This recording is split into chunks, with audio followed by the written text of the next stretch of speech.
Magandang araw sa inyong lahat. Sa video na ito, pag-uusapan natin ang makulay na buhay ng isang kilalang aktor, direktor at radio broadcaster sa Pilipinas, si Rod Navarro. Mula sa kanyang maagang buhay, mga natatanging pelikula hanggang sa kanyang kontribusyon sa industriya ng pelikula at radyo. Halina't samahan niyo akong alamin ang kanyang kwento. Umpisahan na natin dito lang sa Pinoy Wisdom.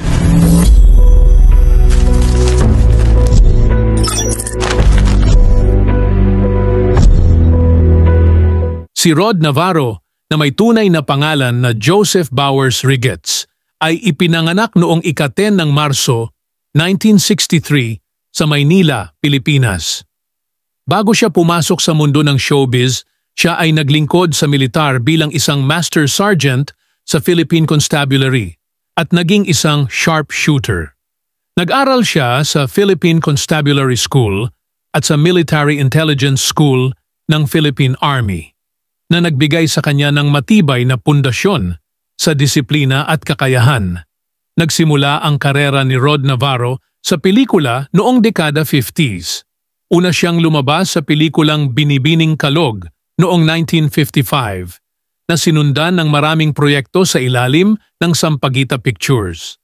Sa kanyang mahabang karera, nakilala siya sa kanyang mga papel bilang kontrabida at bilang host ng tanyag na palabas na Tawag ng Tanghalan noong dekada 60s. Patuloy na umangat ang karera ni Rod Navarro sa pamamagitan ng kanyang mga natatanging pagganap sa mga pelikulang tulad ng Dahil sa Isang Bulaklak, 1967, kung saan nanalo siya ng Best Supporting Actor, at Fight Batman Fight, 1973, kung saan gumanap siya bilang The Joker. Bukod sa pagiging aktor, naging direktor din siya at pinamahalaan ang pelikulang Eden Boys. Kabilang sa mga notable na pelikulang kanyang kinabilangan ay ang The Macapagal Story, 1963, Interpol, 1965, at Pacifica Falayfay, 1969.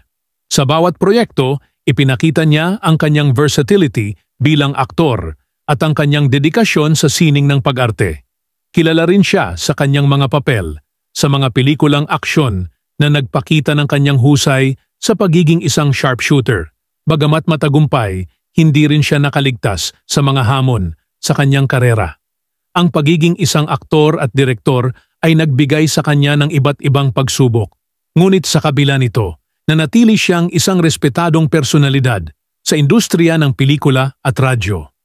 Nakilala rin siya bilang isang mahusay na news anchor at commentator sa DZMM at DWAN. Si Rod Navarro ay pumanaw noong ika-9 ng Abril 2003 sa Quezon City dahil sa prostate cancer.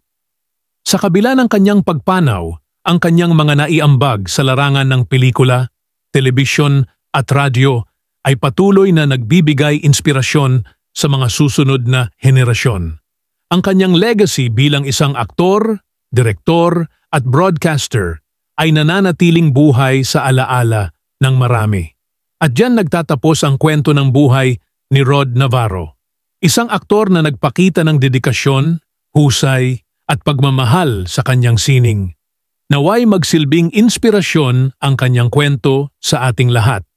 Kung nagustuhan ninyo ang video na ito, huwag kalimutang mag-like, mag-subscribe at i-share sa inyong mga kaibigan.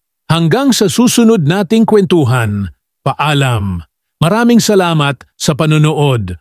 Huwag kalimutang pindutin ang notification bell para lagi kayong updated sa mga bago naming video. Magkita-kita tayo muli sa susunod nating episode. Paalam, dito lang sa Pinoy Wisdom.